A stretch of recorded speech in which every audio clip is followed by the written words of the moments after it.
And going into next week, Trump was saying, by Nikki Haley continuing, he doesn't think she knows how to get out of this, is some sort of phrase that he's repeated.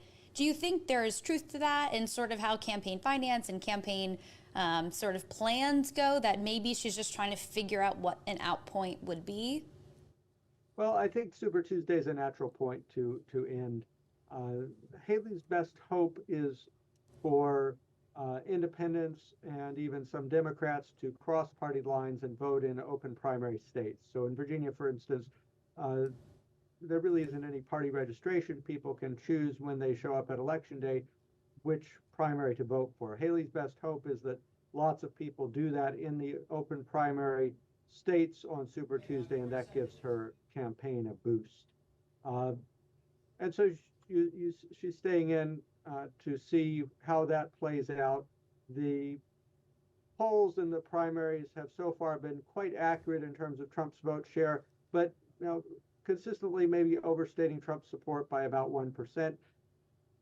That's not enough difference in terms of the polls versus the outcomes for Haley to have much realistic chance heading into Super Tuesday, unless something really surprising happens, unless her campaign really catches fire, or unless voters start factoring in the issues and indictments with Donald Trump in a different way than Republican primary voters seem to be factoring them in so far.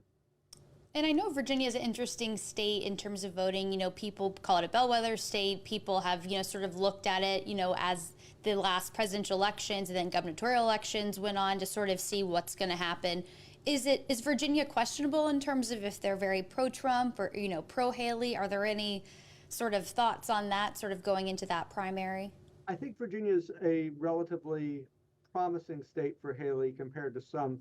If you look at where Haley's been able to win, it's mostly been in the higher income, more educated parts of states. And Virginia as a whole is a relatively high income, relatively high education level state compared to some of the other states that have been part of this contest so far. And so that arguably makes it more favorable for Haley.